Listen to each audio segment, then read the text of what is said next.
তো আমরা নিজেদেরকে যে আজ মানুষ বলছি, আমরা মানুষ বলি এই 3.5 হাত বডিকে।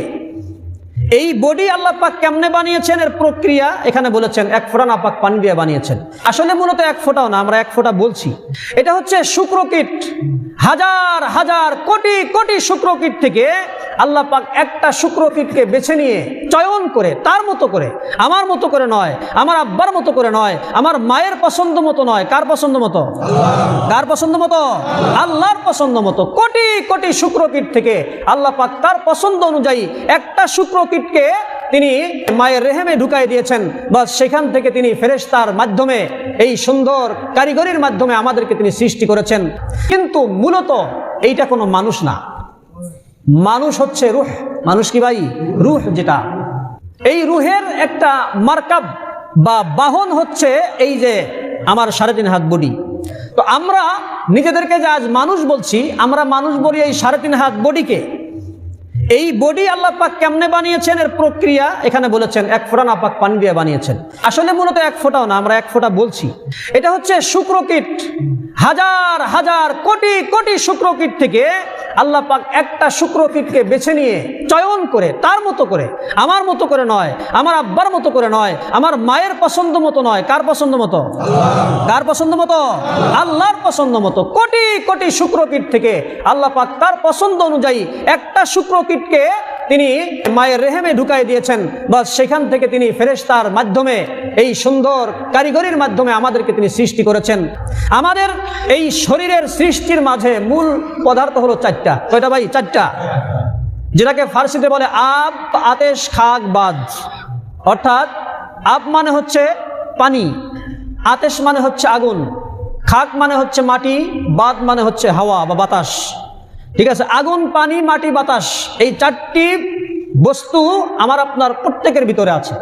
কিন্তু মূল যেই ইঞ্জিন, যেটা মূল মানুষ, যেটা এইটা দুনিয়ার কোনো পদার্থ দিয়ে আল্লাহ পাক বানান নাই। এটার নাম হচ্ছে রূহ। এটার নাম কি ভাই? রূহ। রূহ কি? এ ব্যাপারে আল্লাহ পাক কোরআনে বলেছেন রূহ এটা হলো আমি আল্লাহ পাকের একটা আদেশ মাত্র। আদেশ। এটা দেখা যায় না, এটা ধরা যায় না, এটা ছোঁয়া যায় না, এটা স্পর্শ করা যায় না, এটা অনুভব করা যায় না। দুনিয়াতে এমন কোনো যন্ত্র আজ পর্যন্ত আবিষ্কার হয় নাই। এই ডিজিটাল জামানায়, এই উন্নতির জামানাতেও আজ পর্যন্ত এমন কোনো মেশিন আবিষ্কার কেউ করতে পারেনি যেই মেশিনের সাহায্যে রুহু দেখা যাবে, রুহু ধরা যাবে, রুহু ছোঁয়া যাবে, রুহুকে স্পর্শ করা যাবে না। এটা পারা যাবে না। এটা হলো আল্লাহ পাকের একটা হুকুম। রুহ কি? আল্লাহ পাকের হুকুম। এটা দেখা যায় না। বাতাস আপনারা দেখেছেন জীবনে? কি বলেন? বাতাস দেখছেন? শুধু মনে হয় যে গাছটা তো নড়তেছে, ভালো কথা, বাতাস দেখাও। গাছ দেখাও কে? গাছ দেখাও কে? বলে এখন বাতাস আছে, আমার কাপড়টা নড়াচড়া করে। এটা তো কাপড় দেখাইলাম, ইয়া বাতাস দেখাও, বাতাস দেখাও। এখনো বাতাসে দেখাইতে পারো না, আবার রুহু দেখতে চাও? রুহু দেখতে চাও না, রুহু দেখা সম্ভব না। এই রুহু আল্লাহ পাক যে আমাদেরকে দান করেছেন, এটা আল্লাহ পাকের একটা হুকুম মাত্র। এইটাকে আল্লাহ পাক দুনিয়ার কোনো পদার্থের সাহায্যে বানান নাই। আমাকে আল্লাহ পাক যেই বডি দান করেছেন, আপনাকে আল্লাহ পাক যেই বডি দান করেছেন, এই বডির কথা এখানে বলেছেন। এই বডিকে আল্লাহ পাক 1 ফোঁটা নাপাক পানির থেকে সৃষ্টি করেছেন। এই নাপাক পানি আল্লাহ পাক কোন জায়গা থেকে সংগ্রহ করলেন? বলে বিভিন্ন জায়গা থেকে আল্লাহ পাক সংগ্রহ করেছেন। আপেল থেকে, আঙ্গুর থেকে, কলা থেকে, লেবু থেকে, জাম থেকে, জামরুল থেকে, পেঁপে থেকে, এরকমভাবে পেয়ারা, যত ফলমূল আছে, এক কথাই দুনিয়ার বিভিন্ন পদার্থগুলিকে আল্লাহ পাক একত্রিত করে 1 ফোঁটার সাহায্যে, আসলে মূলত 1 ফোঁটাও না, আমরা 1 ফোঁটা বলছি।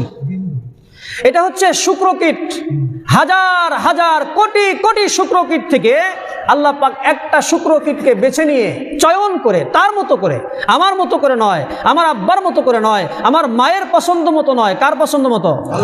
কার পছন্দ মতো?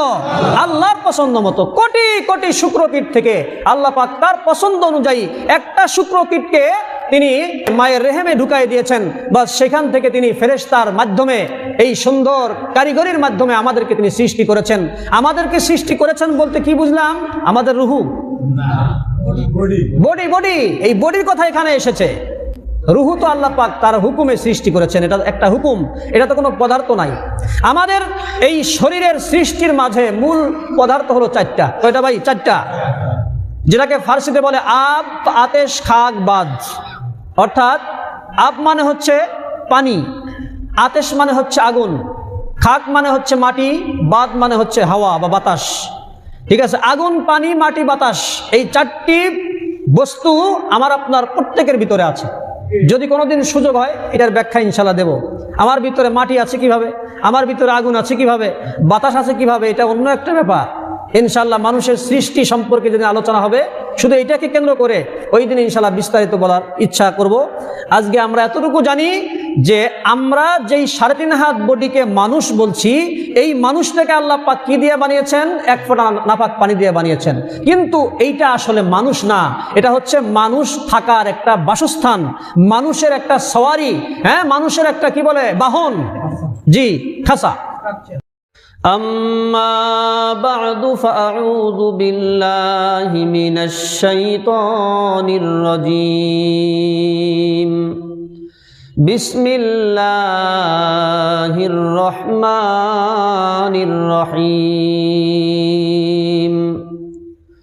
والسماء والطارق وما أدراك ما الطارق النجم الثاقب إن كل نفس لما عليها حافظ فلينظر الإنسان مما خلق خلق من ماء دافق يخرج من بين الصلب والترائب سبحانك لا علم لنا إلا ما علمتنا إنك أنت العليم الحكيم। সম্মানিত উপস্থিতি, মহান রব্বুল আলামিন আপনাকে আমাকে এই ফিতনা ফাসাদের জামানায় পারিবারিক, সামাজিক, রাষ্ট্রীয় সকল প্রকার ঝামেলাকে উপেক্ষা করে পবিত্র কোরআনুল কারীমের ধারাবাহিক তাফসীর অনুষ্ঠানে আসার বসার তৌফিক এনায়েত করেছেন। এই জন্য দিল থেকে শুকরিয়া আদায় করছি, আলহামদুলিল্লাহ। পবিত্র কোরআনুল কারীমের ধারাবাহিক তাফসীরের আজ ৭১তম পর্ব, সূরাতুত তারিকের প্রথম পর্ব। আমরা গত পর্বে খুবই সংক্ষেপে সূরাতুল বুরুজের তাফসীর শেষ করেছিলাম। আজ আমরা সূরাতুল বুরুজের পরের সূরায়ে তারিকের তাফসীর করার নিয়াত করেছি। আল্লাহ পাক যেন আমাকে এবং আপনাদের সকলকে সূরার ভিতরে যে বিষয়গুলি আমলযোগ্য সেগুলি আমল করার, যেগুলি বর্জনযোগ্য সেগুলি বর্জন করার তৌফিক দান করুন। এই সূরার নাম হচ্ছে সূরায়ে তারিক। এই সূরার নামকরণের কারণ কি? এই সূরা মাক্কি না মাদানী? এই সূরার শানে নুজুল কি? পূর্বের সূরার সাথে কি সম্পর্ক? এই কয়েকটা বিষয় আগে আমাদেরকে জানতে হবে। আমাদেরকে প্রথম যে বিষয়টা জানতে হবে সেটা হলো এই সূরার নাম কি। এই সূরার নাম হচ্ছে সূরাতুত তারিক। তারিক করে নাম রাখা হলো কেন? এই সূরার প্রথম আয়াতে তারিক শব্দটি আছে, এই হিসাবে এই সূরার নাম সূরাতুত তারিক। এই সূরাটা রাসূল করিম সাল্লাল্লাহু আলাইহি ওয়াসাল্লামের মাক্কি জিন্দেগিতে অবতীর্ণ হয়েছে। এই সূরাতে 17টি আয়াত আছে। এই সূরার শানে নুজুল, রাসূল করিম সাল্লাল্লাহু আলাইহি ওয়াসাল্লাম এক সময় খাজা আবু তলেব এর ঘরে গিয়েছিলেন। সেখানে যাওয়ার পরে খাজা আবু তলেব তিনি রাসূল করিম সাল্লাল্লাহু আলাইহি ওয়াসাল্লামকে দুধ এবং রুটি খাইতে দেন। রাসূল করিম সাল্লাল্লাহু আলাইহি ওয়াসাল্লাম দুধ এবং রুটি খাওয়ার ভিতরে ছিলেন। হঠাৎ করে একটা আওয়াজ হয়, বিকট আওয়াজ। হঠাৎ করে আসমান থেকে একটা তারকা ছিটকে পড়ে যায়। এই এমনভাবে তারকা ছিটকে পড়ে যায় যে এই তারকার আলোতে আকাশটা আলোকিত হয়ে যায়। এই দৃশ্য খাজা আবু তলেব তিনি দেখার পরে তার পুরা শরীরটা কেঁপে উঠল ভয়ে। তিনি যথেষ্ট পরিমাণ ভয় পাইলেন। তখন খাজা আবু তলেব রাসূল করিম সাল্লাল্লাহু আলাইহি ওয়াসাল্লামকে জিজ্ঞাসা করলেন, এইটা কি দেখলাম? রাসূল করিম সাল্লাল্লাহু আলাইহি ওয়াসাল্লাম বললেন, এটা হলো তারকা।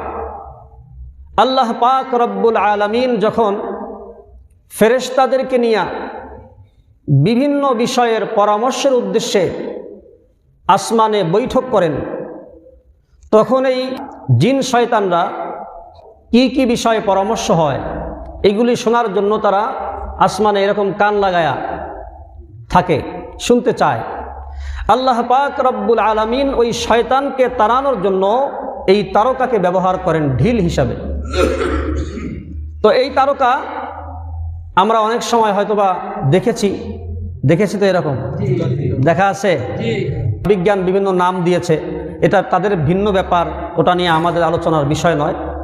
আমরা কোরআন হাদিসে যা পাই সেটা হচ্ছে ফেরেশতারা এই তারকার মাধ্যমে শয়তানকে ঢিল নিক্ষেপ করে, এই ঢিল খাওয়ার পর শয়তান সেখান থেকে ফেরত চলে আসে, আর ওই পরামর্শের ওই সকল বিষয়গুলি জানতে পায় না। হঠাৎ করে এমনও হইতে পারে, কথাটা এখানে বলে রাখি, আমাদের সমাজে অনেক গণক আছে, গণক যারা হাত গণনা করে, হাত দেখে, রেখা দেখে, বিভিন্ন রাশি সম্পর্কে ভবিষ্যৎবাণী অনেক সময় তারা বলে। তারা যে এই কথাগুলি বলে, এই কথাগুলির ভিতরে যদি আমরা পার্সেন্টেজ হিসাব করি কোরআন হাদিসের দৃষ্টিকোণ থেকে, শতকরা 99টা বললেও বেশি হয়ে যায়, শতকরা 99.5% মিথ্যা। 1% যে তারা সত্য বলে বা হঠাৎ করে সত্য হয়ে যায়, এইটার মূল কারণ হলো ওই যে জিন শয়তান যখন সেই পরামর্শ শুনতে যায়, যাওয়ার পরপরই হয়তোবা একটা কথা ওই জিন শয়তানের কানে চলে আসে, এরপরে তাকে তারকা নিক্ষেপ করা হয়। এই কথাটাকে বিভিন্ন জোড়াতালি দেওয়া পর্যন্ত আপনারা এই তিলটাকে তাল বানায়া অনেক বড় সড়ো করে এই গণকদের কাছে এসে শয়তান বলে দেয়। এই শয়তান হলো গণকদের উস্তাদ। এদের কাছে স্বাভাবিক নিয়মে জিন থাকে, জিন শয়তান থাকে।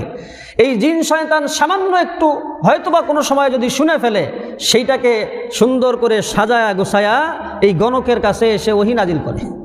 এই গণক এইটা এবার মানুষকে বলা শুরু করে। এই যে দুই একটা যে সত্য হয়, এটা ওই গণকের কোনো কারামতি নয়, ওই যে শয়তান যে দুই একটা শব্দ শুনে আসছে ওইটা অনেক সময় সত্য হয়। মুহতারাম হাজিরিন, রাসূল করিম সাল্লাল্লাহু আলাইহি ওয়াসাল্লাম খাজা আবু তালেবকে বললেন যে এটা হলো তারকা, শয়তানকে উদ্দেশ্য করে নিক্ষেপ করা হয়েছে। রাসূল করিম সাল্লাল্লাহু আলাইহি সাল্লাম এখানে আরও বলেছেন যে এই তারকা যার মাধ্যমে শয়তানকে ঢিল নিক্ষেপ করা হয়, এটা হলো একটা ব্যাপার। আরেকটা ব্যাপার হচ্ছে আল্লাহ পাকের কুদরত, আল্লাহ পাকের ক্ষমতা বুঝানোর উদ্দেশ্য, যে তিনি তারকার সাহায্যে, তারকার মাধ্যমে শয়তানকে ঢিল নিক্ষেপ করছেন, তিনি কত বড় ক্ষমতাবান। আসুন, ওই সময় এই সূরায়ে তারিক অবতীর্ণ হয়। এই সূরায়ে তারিকের সাথে পূর্বের সূরায়ে বুরুজের কি সম্পর্ক? সূরাতুল বুরুজের পরে সূরাতুল তারিককে কেন আনা হলো? অন্য সূরাও তো আল্লাহ পাক আনতে পারতেন, কি কারণ? মুফাসসিরিনে কেরাম তাফসিরে কিতাবে লিখেছে, যেমন তাফসিরে কামালাইনের ভিতরে এসেছে, পূর্বের সূরায়ে বুরুজের ভিতরে মুমিনদের জন্য ওয়াদা আল্লাহ পাক করেছেন, মুমিনদেরকে জান্নাত দেবেন, মুমিনদেরকে জান্নাতে অসংখ্য অগণিত নিয়ামত দেবেন ইত্যাদি। এবং কাফেরদের জন্য ধমক, কাফেরদের জন্য ধিক্কার, তাদের জন্য পরকালে শাস্তি আর শাস্তি, শান্তির কোনো নামগন্ধ নাই। আর এই সূরায় অর্থাৎ সূরায়ে তারিকের ভিতরে কাফেরদেরকে যে আযাব দেওয়া হবে, তাদেরকে আযাব প্রদানের দলিল স্বরূপ তাদের কৃতকর্ম যেগুলি আছে সেগুলোর সংরক্ষণের কথা আল্লাহ পাক এই সূরাতে আলোচনা করেছেন। তাফসিরে হক্কানির ভিতরে এসেছে এই সূরার সাথে সূরাতুল বুরুজের কি সম্পর্ক।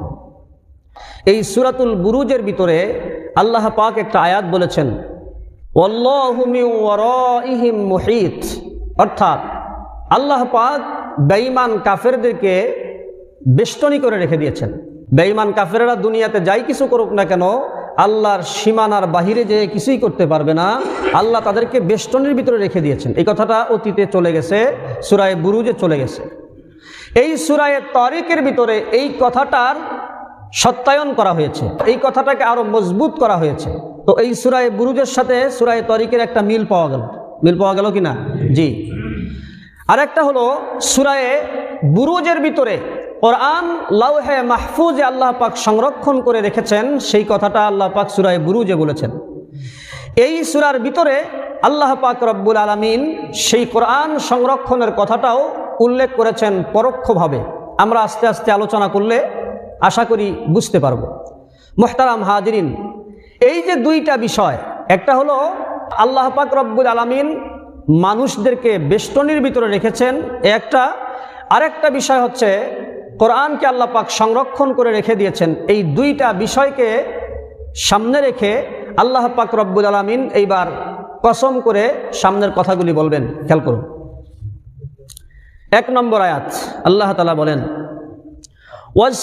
ওয়াস-সামাই ওয়াত-তারিক, শপথ আকাশের এবং রাতের আগমনকারীর। এখানে দুইটি শপথ করেছেন একই আয়াতের ভিতরে। একটা হলো আকাশের শপথ, আর একটা হচ্ছে রাত্রে আগমনকারীর শপথ। আকাশের শপথ করেছেন, এর দ্বারা কি উদ্দেশ্য? আমরা একটু আগে যে কথাটা বললাম, সূরায়ে বুরুজের ভিতরে আল্লাহ পাক বলেছেন, ওয়াল্লাহু মিন ওয়ারাইহিম মুহিত, আল্লাহ পাক তাদেরকে পিছন দিক থেকে বেষ্টনী করে রেখে দিয়েছেন, তাদের আর ছুটে যাওয়ার কোনো জায়গা নাই। এই আয়াতের সত্যায়ন এই ওয়াস-সামাই এই শব্দ থেকে পাওয়া যায়। আল্লাহ পাক আকাশের কসম খেয়ে বলতে চান, হে আমার বান্দারা, আমি যে আকাশকে সৃষ্টি করেছি, আকাশ কিন্তু তোমাদেরকে বেষ্টনী করে আছে। আকাশ আমাদেরকে বেষ্টনী করে আছে। এই বেষ্টনী করাটা দুইভাবে হইতে পারে, একটা হচ্ছে সূরাতান, একটা হচ্ছে মানান। একটা আমরা মনে হয় যেন বাস্তবেই দেখছি, এখান থেকে 50 কিলোমিটার দূরে তাকাইলে মনে হয় আকাশটা নিচে নেমে গেছে। কি বলেন? ওইখানে যে দেখবেন যে এই জায়গায় নিচে নেমে গেছে। মরুভূমিতে যে দেখবেন যে চতুর্দিকেই আকাশটা নিচে নেমে গেছে। এটা মনে হয় বাস্তবতাটা এমনই মনে হয় যে আকাশ আমাদেরকে ঘিরে রাখছে, এবং এটা সত্য, বাস্তব। তো আগের আয়াতে আল্লাহ পাক বলেছিলেন যে আমি মানুষদেরকে ঘিরে রেখেছি, বেষ্টনীর ভিতরে রেখে দিয়েছি। এইখানে এই সামা বা আকাশের কথা, আসমানের কথা নিয়ে এসে আল্লাহ পাক এটাকে আরও শক্তিশালী করলেন। হে বান্দা, দেখো না, তুমি যেখানেই যাইবা সেখানেই তুমি আমার আকাশের বেষ্টনীর ভিতরেই থাকবা, এর বাহিরে আর যাইতে পারবা না। কোথায় যাইবা?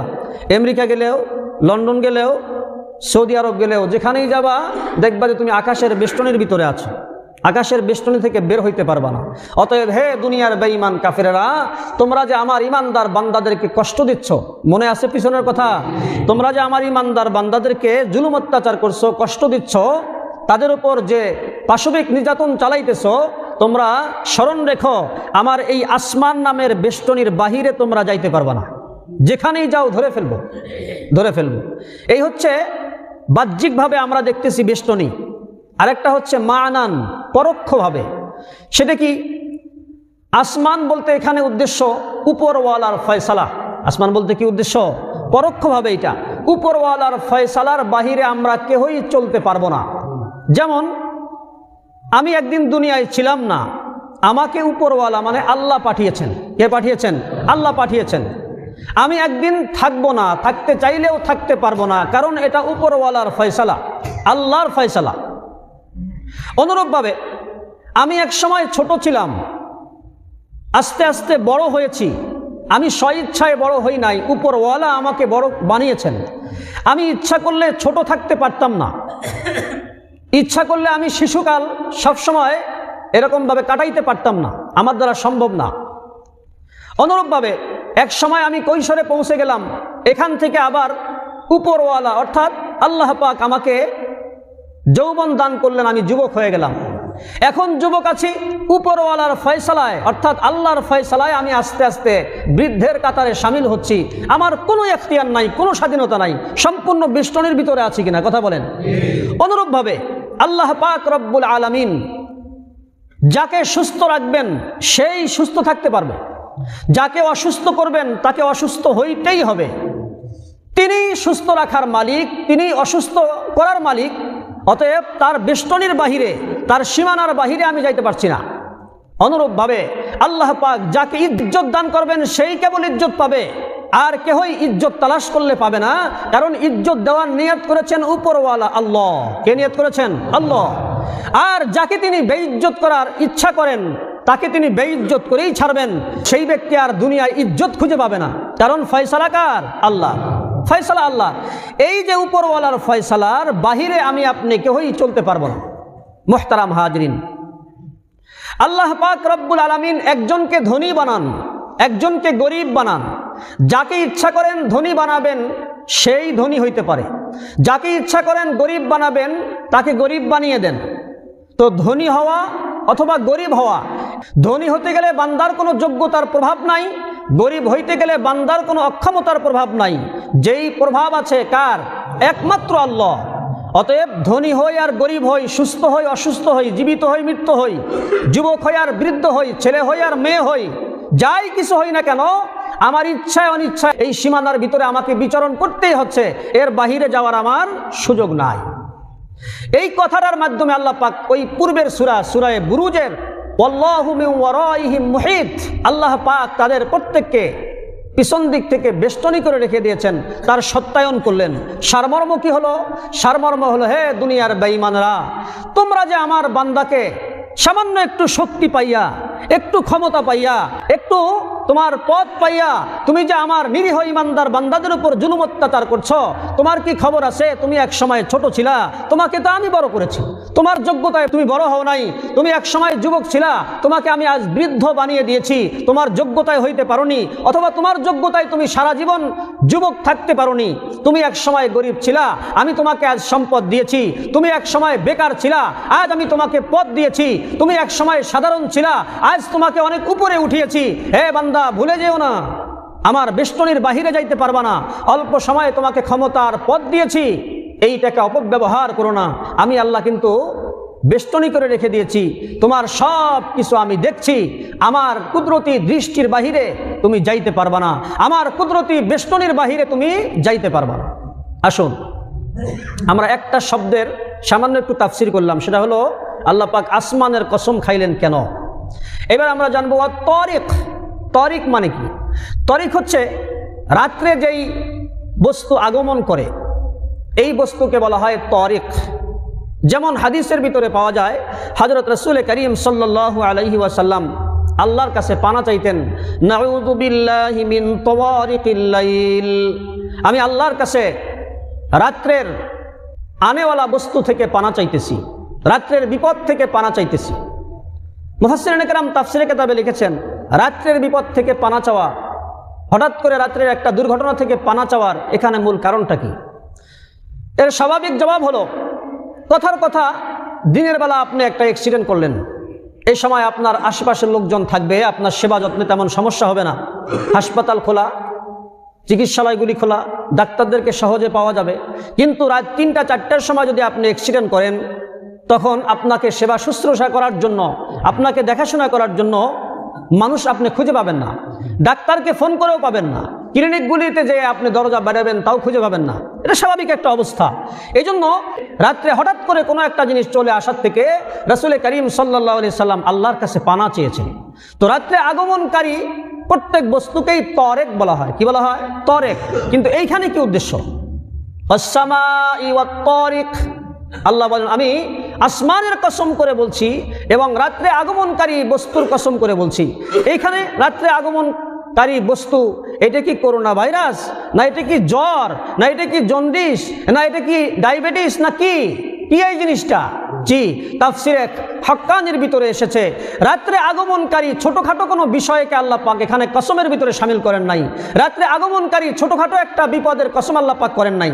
রাত্রের আগমনকারী দ্বারা উদ্দেশ্য আল্লাহ পাক সামনের আয়াতে পরিষ্কার করে বলে দিয়েছেন। খেয়াল করুন, 2 নম্বর আয়াতে বলেন, ওয়ামা আদরাকা মাত তারিক, হে নবী আপনি কি জানেন তরিক কি জিনিস? প্রশ্ন করে আল্লাহ পাক নিজেই উত্তর দিচ্ছেন। আন-নাজমুস সাকিব, আন-নাজমুস সাকিব সেটা হলো প্রজ্বলিত তারকা, যেই তারকার আলোতে আসমান আলোকিত হয়। এখানে নাজমুন মানে হচ্ছে তারকা, আর সাকিব মানে হচ্ছে ভেদকারী, বা যেই বস্তু অপর বস্তুকে ছিদ্র করে। যেমন আমরা দেওয়াল ছিদ্র করি না, এটা কি বলে? Drill machine. জি, এই সাকিব আরবিতে ছিদ্রকারী বস্তুকে সাকিব বলা হয়, আর নাজমুন মানে হচ্ছে তারকা। তাহলে কি অর্থ দাঁড়ালো? হে নবী, আপনি কি জানেন তরেক কি জিনিস? রাত্রের আগমনকারী বস্তুটা কি জিনিস? আল্লাহ পাক প্রশ্ন করে নিজেই উত্তর দিচ্ছেন, আন নাজমুস সাকিব, যেই তারকা আকাশকে ছিদ্র করে, অন্ধকারকে ছিদ্র করে জমিনে আলো দেয়, এই তারকার কসম করেছেন আল্লাহ পাক। এখন আসুন, তারকা দ্বারা নির্দিষ্ট কোনো তারকা নাকি সমস্ত তারকা উদ্দেশ্য? মুফাসসিরিন ইকরাম তাফসিরের কিতাবে, যেমন তাফসিরে ফাতহুল কাদির, তাফসিরে কুরতুবী, তাফসিরে হক্কানি, বিভিন্ন তাফসির থেকে আমি আপনাদেরকে শোনানোর চেষ্টা করব, বোঝানোর চেষ্টা করব। খেয়াল করুন, কেউ কেউ বলেছেন এখানে তারকা দ্বারা উদ্দেশ্য জিনসে তারকা, অর্থাৎ তারকা বলতে সকল তারকা এখানে উদ্দেশ্য। যত তারকা আসমানে আছে সমস্ত তারকাই উদ্দেশ্য, বিশেষ কোনো তারকার এখানে কোনো আলাদা বৈশিষ্ট্য নেই।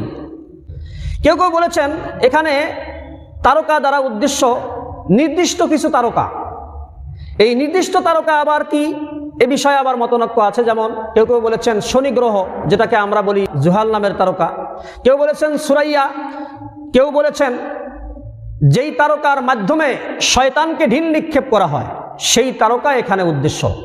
কেউ বলেছেন সকালবেলা যেই তারকা আকাশে দেখা যায় সেই তারকা এখানে উদ্দেশ্য হইতে পারে। এই তারকার কসম করে আল্লাহ পাক রব্বুল আলামিন কি বলতে চান? আবার শুরু থেকে একটু আসছি সামনের কথাটা বোঝার জন্য। ওয়াস-সামাই ওয়াত-তারিক, আমি আসমানের কসম করে বলছি এবং রাতের আগমনকারী বস্তুর কসম করে বলছি। ওমা আদরাকা মাত-তারিক, হে নবী আপনি কি জানেন রাতের আগমনকারী বস্তুটা কি? আন-নাজমুস সাকিব, প্রজ্বলিত তারকা, যেই তারকা অন্ধকারকে ছিদ্র করে, অর্থাৎ অন্ধকারকে ভেদ করে যেই তারকা আলো দেয়, এই তারকার কসম করে আল্লাহ পাক বলছেন। কি বলছেন? এই কসমের জবাব কি? কসম করার উদ্দেশ্য কি? এই জবাবে কসম সম্পর্কে কোন কোন মুফাসসিরিন ইকরাম লিখেছেন 4 নম্বর আয়াতে আল্লাহ পাক যেই কথা বলেছেন। আবার কেউ কেউ বলেছেন 8 নম্বর আয়াত, যেই আয়াত আমাদের সামনে আসছে সেই আয়াত এই কসমের জবাব। আসুন আল্লাহ পাক এবার 4 নম্বর আয়াতে কি বলেন। 4 নম্বর আয়াতে বলেন, ইন কুল্লু নাফসিন লাম্মা আলাইহা হাফিজ, প্রত্যেক প্রাণীরই তত্ত্বাবধায়ক নির্দিষ্ট আছে, আল্লাহ পাক নির্দিষ্ট করে রেখে দিয়েছেন। এখানে তত্ত্বাবধায়ক বলতে কি, অর্থাৎ এখানে যে হাফিজ শব্দ আছে, হাফিজ মানে তত্ত্বাবধায়ক, রক্ষণাবেক্ষণাকারী, যে দেখাশোনা করে, দায়িত্ব পালন করে, যেটাকে আমরা বডিগার্ড বলতে পারি। এই হাফিজ দ্বারা এখানে কি উদ্দেশ্য? এখানে 2টা উদ্দেশ্য হইতে পারে। একটা হচ্ছে স্বয়ং আল্লাহ পাক নিজেই, তিনি আমাদেরকে দেখাশোনা করছেন। আমরা যে এখন বেঁচে আছি এখন দেখাশোনা করছেন তাই না, আমি আপনি যখন আপনার মায়ের গর্ভে ছিলাম তখন থেকেই তিনি আমাকে আপনাকে দেখাশোনা করে আসছেন। আমার কোন সময় কি লাগবে, কেমন খাবার হলে আমার জন্য প্রযোজ্য হবে, কেমন বিছানা হলে আমি আরামে থাকতে পারবো, এক কথাই যাবতীয় যত বিষয় আছে সবগুলি বিষয়কে আল্লাহ পাক পর্যবেক্ষণ করছেন। তিনি সব কিছু দেখাশোনা করছেন, তিনি আমাকে আপনাকে হেফাজত করছেন। এই হলো একটা অর্থ। আরেকটা অর্থ হচ্ছে হাফেজ দ্বারা উদ্দেশ্য, তত্ত্বাবধায়ক দ্বারা উদ্দেশ্য হলো ফেরেশতা। আল্লাহ পাক রব্বুল আলামিন প্রত্যেকটা মানুষের জন্য, প্রত্যেকটা জীবের জন্য ফেরেশতা নির্ধারিত করে দিয়েছেন, তারা ওই জীবগুলিকে দেখাশোনা করেন। আমাদের সাথেও আল্লাহ পাক ফেরেশতা রেখে দিয়েছেন। এই হেফাজতকারী ফেরেশতা সম্পর্কে আমরা পূর্বে আলোচনা করেছি। ওয়া ইন্না আলাইকুম লাহাফিজিন কিরামান কাতিবিন ইয়ালামুনা মা তাফআলুন। সূরা ইনফিতারের ভিতরে চলে গেছে এই তাফসীর, এজন্য এখানে আর লম্বা করলাম না। তাহলে হাফেজ দ্বারা কয়টা উদ্দেশ্য হইতে পারে? 2টা। একটা হলো স্বয়ং আল্লাহ পাক রব্বুল আলামিন, আর একটা হচ্ছে ফেরেশতা। আসুন 5 নম্বর আয়াতে আল্লাহ পাক কি বলেন, ফালয়ানজুরিল ইনসানু মিম্মা খুলিক। সুতরাং মানুষ যেন লক্ষ্য করে তাকে কিসের দ্বারা সৃষ্টি করা হয়েছে। এটা হচ্ছে 5 নম্বর আয়াতের সরল অনুবাদ। এই আয়াতের একটা শানে নুজুল আছে। শানে নুজুলটা হলো হযরত ইবনে হাতেম রাহমাতুল্লাহি আলাইহি হযরত ইকরামা রাদিয়াল্লাহু তাআলা আনহু এর কথার উদ্ধৃতি দিয়ে বলেছেন যে আবু আসাদ নামে একজন বীর, শরীরে অনেক শক্তি ছিল, বিখ্যাত বীর আরবের একজন বিখ্যাত বীর, যার নাম হলো আবু আসাদ। সে একটা কাঁচা চামড়ার উপরে দাঁড়াইছে। এই কাঁচা চামড়ার উপরে দাঁড়াইয়া তার এলাকার লোকদের উদ্দেশ্যে বলে, মুহাম্মদ এই কথা মানুষের সামনে বলে বেড়ায়, জাহান্নামের 19 জন দারোগা আছে, অতএব এই 19 জনের ভিতরে 10 জনের জন্য আমি একাই যথেষ্ট। নাউযুবিল্লাহ। কি কয়? এই 19 জনের ভিতরে 10 জনের জন্য আমি একাই যথেষ্ট, আর বাকি তোমরা যারা আছো 9 জনের দায়িত্ব নিয়ে নাও। যুদ্ধ হবে কার সাথে? জাহান্নামের দারোগার সাথে। পাগলে কি কয়? চিন্তা করে দেখেন। এই সময় আল্লাহ পাক রব্বুল আলামিন এই কথার প্রেক্ষিতে এই আয়াত নাজিল করেন। আল্লাহ পাক ওই ব্যক্তিকে উদ্দেশ্য করে বলেন, ফালয়ানজুরিল ইনসানু মিম্মা খুলিক।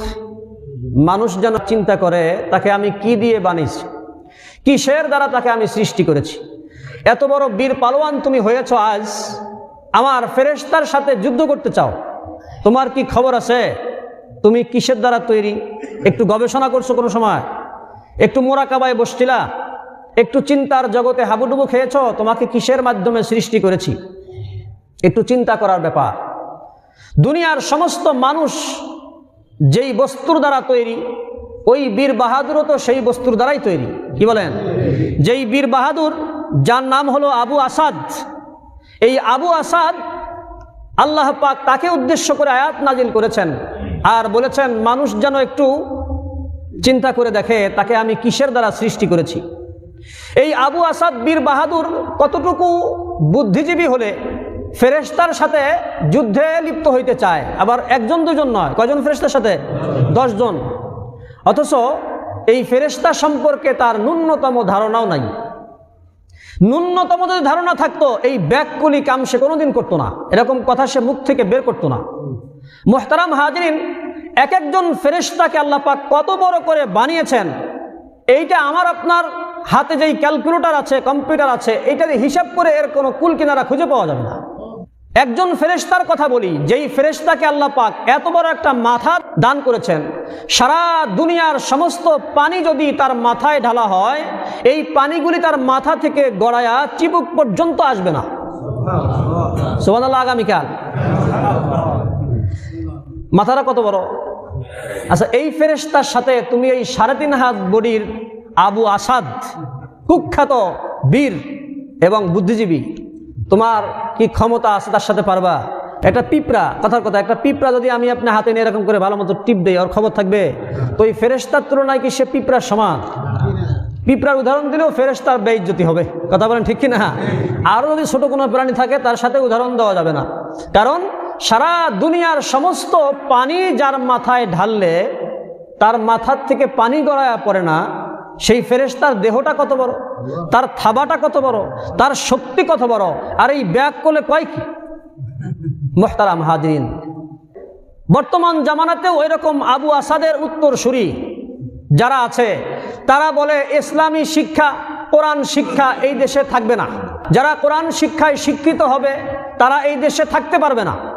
আমি জিজ্ঞাসা করি কোরআন এইটা কোনো মানুষের বানানো কিতাব না আল্লাহর বানানো কিতাব? এই কোরআনকে আল্লাহ পাক সংরক্ষণ করেছেন অতীতে, এখনো করছেন, ভবিষ্যতেও করবেন। আল্লাহ পাক কোরআনে ওয়াদা দিয়েছেন, ইন্না নাহনু নাযালনা যিকরা ওয়া ইন্না লাহু লাহাফিজুন। কোরআনকে আমি নাজিল করেছি, কোরআনের সংরক্ষক আমি আল্লাহ নিজেই। অতএব যারা কোরআনের বিরুদ্ধে কথা বলে তারা যেমন বুদ্ধিজীবী, এই বুদ্ধিজীবী যেমন ছিল আবু আসাদ। কথা বলেন ঠিক কিনা? আবু আসাদ যেমন বুদ্ধিজীবী ছিল, ফেরেশতার সাথে যুদ্ধে লিপ্ত হবে, ও যেমন বুদ্ধিজীবী ছিল।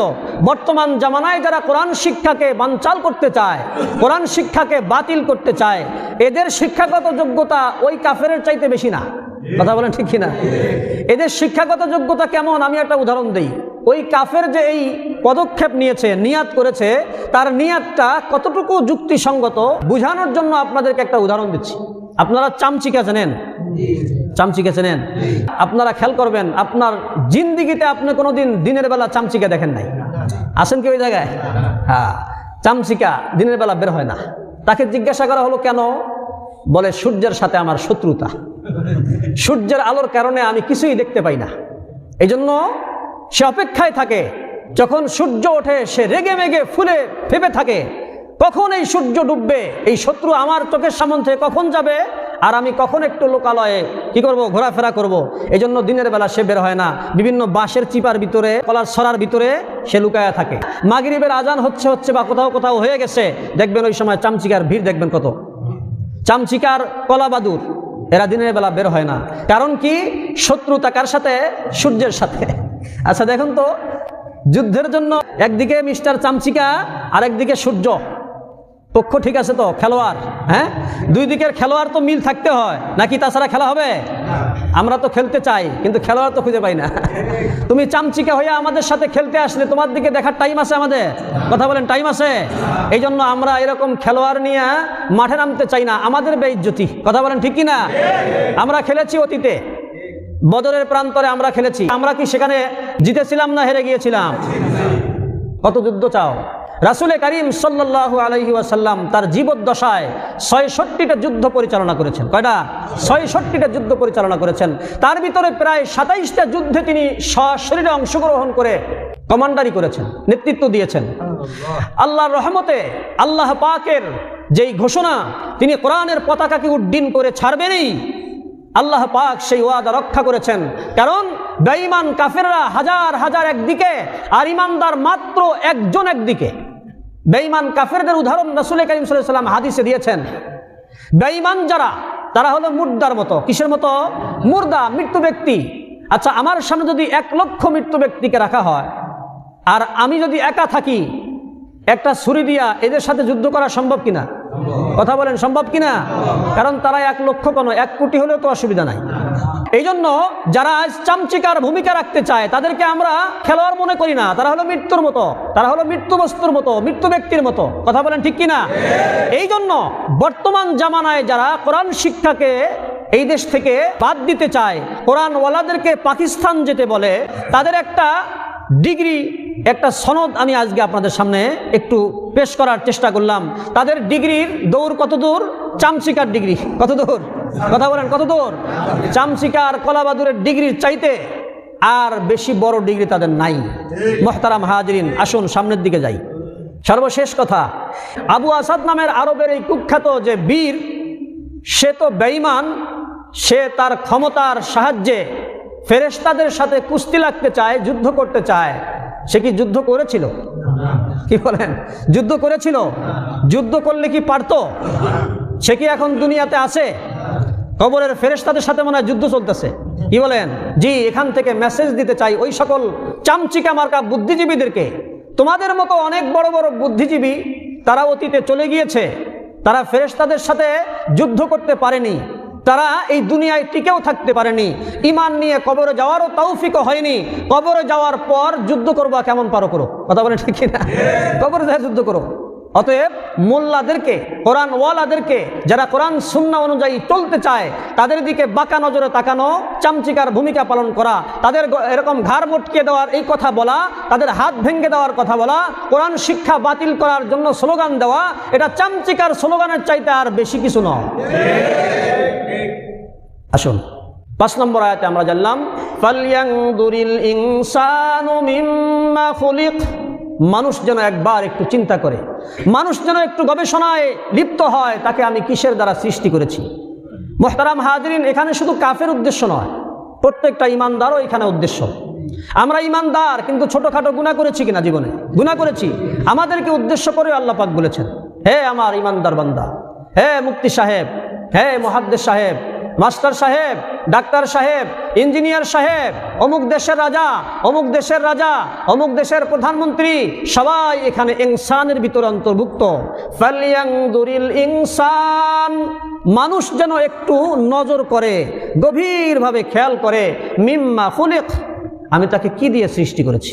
আল্লাহ পাক বলেন ৬ নম্বর আয়াতে, খুলিকা মিন মাইন দাফিক, তাদেরকে আমি সবেগে স্খলিত পানি হতে সৃষ্টি করেছি। যেই পানিটা শরীর থেকে সবেগে বের হয়, এই পানি থেকে আল্লাহ পাক সৃষ্টি করেছেন। 7 নম্বর আয়াতে বলেন এই পানি কোত্থেকে আসে? ইয়াখরুজু মিন বাইনিস সুলবি ওয়াত তারাইব, আল্লাহ পাক বলেন যা নির্গত হয় মেরুদণ্ড ও বক্ষ দেশ থেকে। আসুন, আল্লাহ তাআলা এখানে মানুষ বানানোর ফর্মুলাটা বলেছেন কি থেকে বানান? 1 ফোঁটা নাপাক পানির থেকে। তাফসিরে হক্কানির ভিতরে এখানে একটা কথা উনি লিখেছেন, আল্লাহ পাক যে এখানে মানুষ বানানোর প্রক্রিয়ার কথা বললেন, আমরা যাদেরকে মানুষ বলছি এখানে সেই মানুষের কথা আল্লাহ পাক বলেছেন। সেটা কি? এই যে 3.5 হাত বডি আল্লাহ পাক আমাদেরকে দান করেছেন। আমার চোখ দিলেন, কান দিলেন, নাক দিলেন, ঠোঁট দিলেন, অঙ্গ প্রত্যঙ্গ দিলেন, এইগুলাকে আমরা আজ মানুষ বলছি, সব মিলে আমরা মানুষ বলছি। এই মানুষের কথা আল্লাহ পাক এখানে বলেছেন, এই মানুষকে তিনি 1 ফোঁটা নাপাক পানির থেকে বানিয়েছেন। কিন্তু মূলত এইটা কোনো মানুষ না, মানুষ হচ্ছে রূহ। মানুষ কি ভাই? রূহ। যেটা এই রূহের একটা মারকাব বা বাহন হচ্ছে এই যে আমার 3.5 হাত বডি। তো আমরা নিজেদেরকে যে আজ মানুষ বলছি, আমরা মানুষ বলি এই 3.5 হাত বডিকে। এই বডি আল্লাহ পাক কেমনে বানিয়েছেন এর প্রক্রিয়া এখানে বলেছেন 1 ফোঁটা নাপাক পানি দিয়ে বানিয়েছেন। কিন্তু মূল যেই ইঞ্জিন, যেইটা মূল মানুষ যেইটা, এইটা দুনিয়ার কোনো পদার্থ দিয়ে আল্লাহ পাক বানান নাই। এটার নাম হচ্ছে রূহ। এটার নাম কি ভাই? রূহ। রূহ কি? এ ব্যাপারে আল্লাহ পাক কোরআনে বলেছেন রূহ এটা হলো আমি আল্লাহ পাকের একটা আদেশ মাত্র, আদেশ। এটা দেখা যায় না, এটা ধরা যায় না, এটা ছোঁয়া যায় না, এটা স্পর্শ করা যায় না, এটা অনুভব করা যায় না। দুনিয়াতে এমন কোনো যন্ত্র আজ পর্যন্ত আবিষ্কার হয় নাই। এই ডিজিটাল জামানায়, এই উন্নতির জামানাতেও আজ পর্যন্ত এমন কোনো মেশিন আবিষ্কার কেউ করতে পারেনি যেই মেশিনের সাহায্যে রুহু দেখা যাবে, রুহু ধরা যাবে, রুহু ছোঁয়া যাবে, রুহুকে স্পর্শ করা যাবে না। এটা পারা যাবে না। এটা হলো আল্লাহ পাকের একটা হুকুম। রুহ কি? আল্লাহ পাকের হুকুম। এটা দেখা যায় না। বাতাস আপনারা দেখেছেন জীবনে? কি বলেন? বাতাস দেখছেন? শুধু মনে হয় যে গাছটা তো নড়তেছে, ভালো কথা, বাতাস দেখাও। গাছ দেখাও কে? গাছ দেখাও কে? বলে এখন বাতাস আছে, আমার কাপড়টা নড়াচড়া করে। এটা তো কাপড় দেখাইলাম, ইয়া বাতাস দেখাও, বাতাস দেখাও। এখনো বাতাসে দেখাইতে পারো না, আবার রুহু দেখতে চাও? রুহু দেখতে চাও না, রুহু দেখা সম্ভব না। এই রুহু আল্লাহ পাক যে আমাদেরকে দান করেছেন, এটা আল্লাহ পাকের একটা হুকুম মাত্র। এইটাকে আল্লাহ পাক দুনিয়ার কোনো পদার্থের সাহায্যে বানান নাই। আমাকে আল্লাহ পাক যেই বডি দান করেছেন, আপনাকে আল্লাহ পাক যেই বডি দান করেছেন, এই বডির কথা এখানে বলেছেন। এই বডিকে আল্লাহ পাক 1 ফোঁটা নাপাক পানির থেকে সৃষ্টি করেছেন। এই নাপাক পানি আল্লাহ পাক কোন জায়গা থেকে সংগ্রহ করলেন? বলে বিভিন্ন জায়গা থেকে আল্লাহ পাক সংগ্রহ করেছেন। আপেল থেকে, আঙ্গুর থেকে, কলা থেকে, লেবু থেকে, জাম থেকে, জামরুল থেকে, পেঁপে থেকে, এরকমভাবে পেয়ারা, যত ফলমূল আছে, এক কথাই দুনিয়ার বিভিন্ন পদার্থগুলিকে আল্লাহ পাক একত্রিত করে 1 ফোঁটার সাহায্যে, আসলে মূলত 1 ফোঁটাও না, আমরা 1 ফোঁটা বলছি, এটা হচ্ছে শুক্রকীট। হাজার হাজার কোটি কোটি শুক্রকীট থেকে আল্লাহ পাক একটা শুক্রকীটকে বেছে নিয়ে চয়ন করে তার মতো করে, আমার মতো করে নয়, আমার আব্বার মতো করে নয়, আমার মায়ের পছন্দ মতো নয়, কার পছন্দ মতো? কার পছন্দ মতো? আল্লাহর পছন্দ মতো। কোটি কোটি শুক্রকীট থেকে আল্লাহ পাক তার পছন্দ অনুযায়ী একটা শুক্রকীটকে তিনি মায়ের রেহেমে ঢুকাই দিয়েছেন। বাস সেখান থেকে তিনি ফেরেশতার মাধ্যমে, এই সুন্দর কারিগরির মাধ্যমে আমাদেরকে তিনি সৃষ্টি করেছেন। আমাদেরকে সৃষ্টি করেছেন বলতে কি বুঝলাম? আমাদের রুহু, বডি, বডি, এই বডির কথা এখানে এসেছে। রুহু তো আল্লাহ পাক তার হুকুমে সৃষ্টি করেছেন, এটা একটা হুকুম, এটা তো কোনো পদার্থ নাই। আমাদের এই শরীরের সৃষ্টির মাঝে মূল পদার্থ হলো 4টা। কয়টা ভাই? 4টা। যেটাকে ফার্সিতে বলে আব, আতেশ, খাক, বাদ। অর্থাৎ আব মানে হচ্ছে পানি, আতেশ মানে হচ্ছে আগুন, খাক মানে হচ্ছে মাটি, বাদ মানে হচ্ছে হাওয়া বা বাতাস। ঠিক আছে? আগুন, পানি, মাটি, বাতাস, এই 4টি বস্তু আমার আপনার প্রত্যেকের ভিতরে আছে। যদি কোনোদিন সুযোগ হয় এটার ব্যাখ্যা ইনশাল্লাহ দেব। আমার ভিতরে মাটি আছে কিভাবে, আমার ভিতরে আগুন আছে কিভাবে, বাতাস আছে কিভাবে, এটা অন্য একটা ব্যাপার। ইনশাল্লাহ মানুষের সৃষ্টি সম্পর্কে যদি আলোচনা হবে, শুধু এটাকে কেন্দ্র করে ওই দিন ইনশাল্লাহ বিস্তারিত বলার ইচ্ছা করব। আজকে আমরা এতটুকু জানি যে আমরা যেই 3.5 হাত বডিকে মানুষ বলছি, এই মানুষটাকে আল্লাহ পাক কি দিয়ে বানিয়েছেন? 1 ফোঁটা নাপাক পানি দিয়ে বানিয়েছেন। কিন্তু এইটা আসলে মানুষ না, এটা হচ্ছে মানুষ থাকার একটা বাসস্থান, মানুষের একটা সওয়ারি, হ্যাঁ, মানুষের একটা কি বলে বাহন, জি, খাসা। আসুন এবার আল্লাহ পাক রব্বুল আলামিন 8 নম্বর আয়াতে কি বলে? ইন্নাহু আলা রাজিহি লাকাদির, নিশ্চয়ই তিনি তাকে পুনরায় সৃষ্টি করতে সক্ষম। আল্লাহ পাক আমাদেরকে একবার সৃষ্টি করেছেন, আবার আমরা দুনিয়া ছেড়ে চলে যাব, মরে যাব, আবার তিনি আমাদেরকে সৃষ্টি করতে সক্ষম। আল্লাহ পাক কি বলতে চান? মুহতারাম হাজিরিন, অনেক লম্বা আলোচনা, আমি সংক্ষেপ করছি। এই আয়াতেই আজকে হয়তোবা আমাদের শেষ হয়ে যাবে সময়, 2-1 মিনিট এদিক সেদিক হইতে পারে, খেয়াল করেন। ইন্নাহু আলা রাজিহি লাকাদির, আল্লাহ বলেন আমি আবার জীবিত করার ক্ষমতা রাখি। এখানে রাজিউন শব্দ এসেছে। রাজিউন মানে রুজু করা, পুনরাবৃত্তি করা, আবার কোনো একটা কাজ করা, একবার করেছে আবার কোনো একটা কাজ করা। এই পুনরাবৃত্তি বলতে আল্লাহ পাক এখানে কি বুঝাইতে চান? যেমন তাফসিরে হক্কানির ভিতরে এসেছে, যার সারমর্ম হলো এখানে 2টা জিনিস হইতে পারে।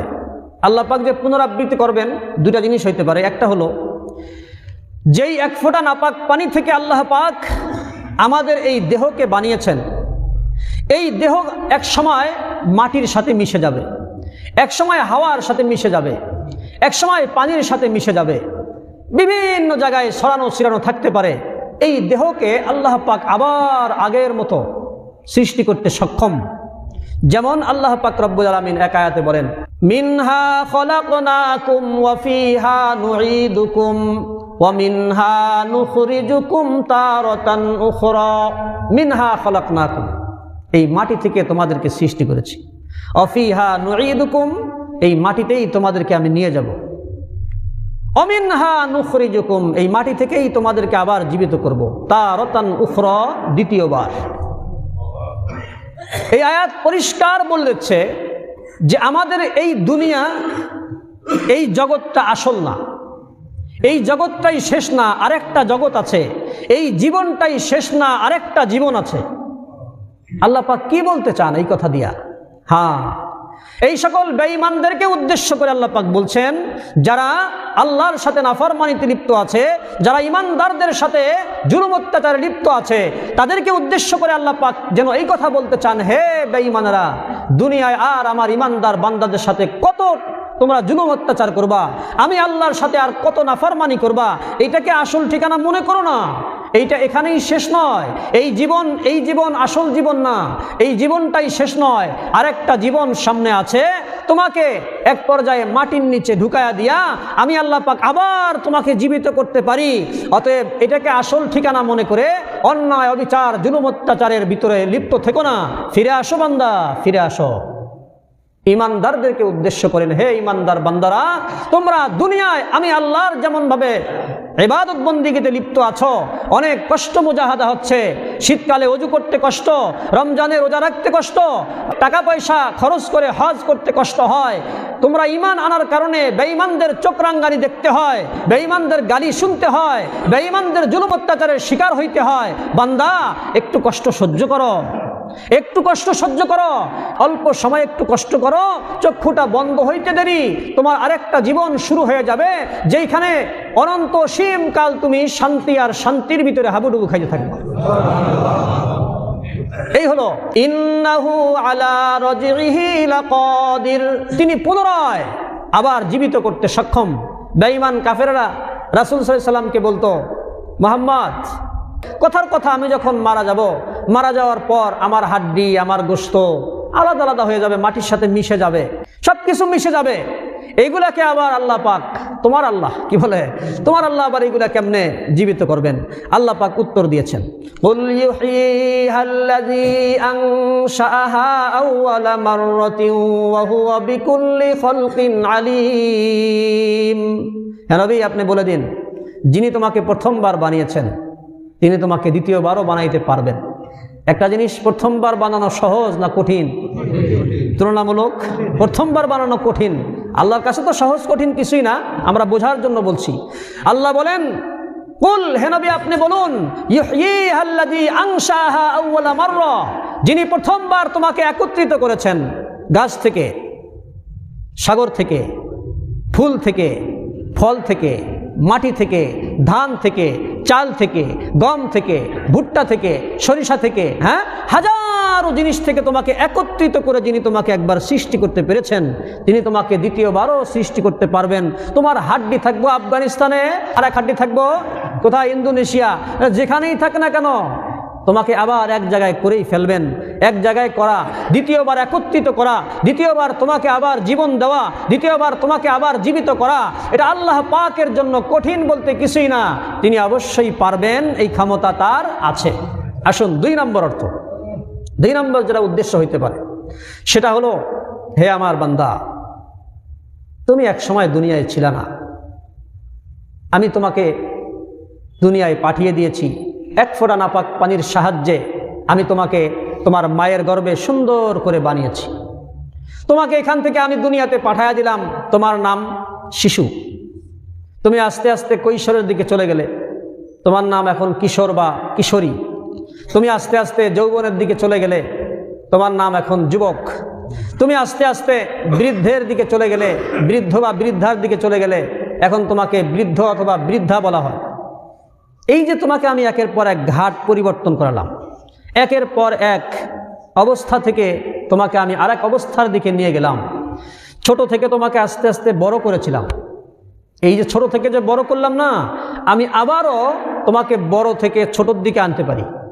তোমাকে স্প্রিং আছে না, তাহলে কি হয়, বড় হয়। তার মানে ছোট থেকে বড় করলাম, ছেড়ে দিলে কি হবে, বড় থেকে আবার ছোট। আল্লাহ পাক বলে, বান্দা তোমাকে ছোট থেকে বড় করেছি, তুমি এখন দেশের রাজা, তুমি এখন এমপি, তুমি এখন মন্ত্রী, তোমার এত ক্ষমতা, এই করবা সেই করবা, অনেক কিছু। আমি কিন্তু আবার গোড়ায় তোমাকে নিয়ে আসতে পারি। আবার তুমি এক সময় এখন বৃদ্ধ আছো, আমি আল্লাহ পাক ইচ্ছা করলে তোমাকে আবার যুবক বানাইতে পারি। তুমি এখন যুবক আছো, আমি ইচ্ছা করলে তোমাকে আবার কৈশোরের দিকে নিয়ে আসতে পারি। তুমি এখন কৈশোর আছো, আমি ইচ্ছা করলে তোমাকে আবার শিশুকালের দিকে নিয়ে যেতে পারি। তুমি এখন শিশু আছো, আমি ইচ্ছা করলে তোমাকে এক ফোঁটা বিন্দুর মতো আবারও চাপ দিয়ে এরকম বানাইতে পারি। এই ক্ষমতা আমার আছে। একবারে পানি বানাই ফেলবো। আল্লাহ পাক কি বলেন, আগে তুমি পানি ছিলে না, এত ক্ষমতা আজ দুনিয়ায় দেখাইতেছ, যেই পানির থেকে তোমাকে এত বড় করেছি আমি আল্লাহ কিন্তু এখনো আছি। ওই এত বড় ক্ষমতার থেকে তোমাকে আবার এই পানি এক ফোঁটা বিন্দুর মতো বানাইতে আমার কোনো টাইম লাগবে না। আল্লাহ বলেন, আল্লাহুস সামাদ, আমি অমুখাপেক্ষী, তোমাকে যখন বানানোর ইচ্ছা করব কোনো কিছু লাগবে না, বাস একদিনে কেল্লাফতে, 1 সেকেন্ডের ভিতর আমি বানায় ফেলবো। মুহতারাম হাজিরিন, আল্লাহ পাক বলেন, ইন্নাহু আলা রাজইহি লাকাদির, তিনি অবশ্যই তোমাদেরকে আবার দ্বিতীয়বার জীবিত করতে সক্ষম। অতএব হে দুনিয়ার বেঈমানেরা, আর বেঈমানি করো না। হে দুনিয়ার নাফরমানেরা, আর নাফরমানি করো না। হে দুনিয়ার জালেমেরা, আর জুলুম করো না। হে দুনিয়ার ইমানদার মুমিন মুসলমানরা, তোমরা একটু সবর করো, তোমাদের জন্য জান্নাতের ওয়াদা আছে। আর যারা বেঈমান, যারা আমার নাফরমানিতে লিপ্ত আছে, উপরন্ত যারা আমার ইমানদার বান্দাদের সাথে জুলুম অত্যাচারে লিপ্ত আছে, তারা যেন একটু স্মরণ রাখে, তাদের এই পদ, তাদের এই ক্ষমতা ইত্যাদি টাকা পয়সা, এগুলা আমি আল্লাহ পাক যখন তখন তাদের হাত থেকে ছিনিয়ে নিতে পারি, যখন তখন পরিবেশ ব্যতিক্রম ঘটাইতে পারি। অতএব আমাদের শিক্ষা নেওয়া দরকার, যারা আমরা ইমানদার আছি, আমরা এই দুনিয়াটাকে আসল ঠিকানা আলহামদুলিল্লাহ মনে করি না, তবে আমরা যে সকল জুলুম অত্যাচারের শিকার হচ্ছি, একটু সময় ধৈর্য ধারণ করি, আল্লাহ পাক আমাদেরকে আবারও জীবন দান করবেন, যেই জীবনের শুরু আছে কোনো শেষ নাই। আবার আল্লাহ পাক আমাদেরকে সুখের ভিতরে রাখবেন, যেই সুখের শুরু আছে শেষ নাই। আল্লাহ পাক আমাদের জন্য চিরকালের জন্য শাস্তি থেকে নাজাত দান করবেন, যেই শাস্তি আর কোনোদিন আমাদেরকে স্পর্শ করতে পারবে না। অতএব দুনিয়াতে একটু সময় সবর করি, এই সবরের বিনিময়ে আল্লাহ পাক এক আয়াতে বলেন, ইন্না মাআল উসরি ইউসরা, প্রত্যেক কষ্টের পরে শান্তি, প্রত্যেক কষ্টের পরে শান্তি। বাবা মা ভাই ব্রাদার আত্মীয় স্বজন গ্রামবাসী পাড়া প্রতিবেশী এমনকি নিজের দেশের জনগণকে রেখে বাহিরে যে টাকা ইনকাম করে, আছে না আমাদের সমাজে এরকম যুবক আছে, সব মায়া মমতা ত্যাগ করে সেখানে যে টাকা ইনকাম করছে। কেন? কষ্ট আর কষ্ট, এত কষ্ট, মরুভূমিতে উট চড়ায় দুম্বা চড়ায়, চেহারার দিকে তাকানো যায় না, হাউমাউ করে কাঁদে আর বলে ভাই কেউ বিদেশে আইসেন না। ওই ভাইটা ওখানে কেন কষ্ট করছেন?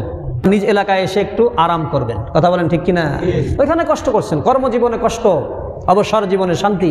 আল্লাহ বলেন ইন্না মাআল উসরি ইউসরা, প্রত্যেক কষ্টের পরে একটা শান্তি আছে। হে ঈমানদার বান্দারা, তোমরা দুনিয়াতে একটু সময় সবর করো। তোমাদেরকে মৌলবাদী বলবে, তোমাদেরকে জঙ্গিবাদী বলবে, তোমাদের হাত ভেঙে দিতে চাবে, তোমাদের ঘাড় মটকাইতে চাবে, তোমাদেরকে পাকিস্তান পাঠাইতে চাবে, আরো কত কিছু আবু জাহাল বলেছিল। তার খালাত ভাইয়েরা তো বলতেই পারে, কথা বলেন ঠিক কিনা? বলতেই পারে একটু সবর করো, একটু কষ্ট করো। এই কষ্টের পরে এমন এক শান্তির জামানা আসছে, এমন এক সুখের জিন্দেগি তোমাদের আসছে। আল্লাহ বলেন লাহুম জান্নাতুন তাজরি মিন তাহতিহাল আনহার যালিকাল ফাউজুল কাবীর, তাদের জন্য আমি আল্লাহ পাক চির কামিয়াবির ওয়াদা করলাম। ওইখানে যে সুখ পাইবা আর কোনোদিন শেষ হবে না, ওইখানে যে শান্তি পাইবা আর কোনোদিন সেই শান্তি শেষ হবে না। আর বেঈমান কাফেরেরা তারা দুনিয়াতে যে ঈমানদারদেরকে কষ্ট দিচ্ছে, এর একটা পারিশ্রমিক আছে কিনা? এত কষ্ট দিচ্ছে, তাদের সময় নষ্ট করে, তাদের বোমা নষ্ট করে, তাদের টাকা নষ্ট করে, ইউটিউবের সাহায্যে, পত্রিকার সাহায্যে, চোখের সাহায্যে, হাতের সাহায্যে ঈমানদারদের উপর জুলুম অত্যাচার করতে যায়া অনেক কষ্ট হইতেছে না তাদের? এটা পারিশ্রমিক দেওয়া লাগবে তো। জি, চক্ষু বন্ধ হওয়ার সাথে সাথেই পারিশ্রমিক দেওয়া শুরু হইব।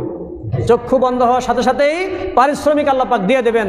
আল্লাহ পাক রব্বুল আলামিন আপনাকে আমাকে এতক্ষণ যেই তাফসির আমরা করলাম খুবই সংক্ষেপে, এই তাফসির থেকে আমাদেরকে শিক্ষা নেওয়ার তৌফিক দান করুন। শেষ নিঃশ্বাস পর্যন্ত যেন আমরা ঈমানের উপর অটল অবিচল অনড় থাকতে পারি।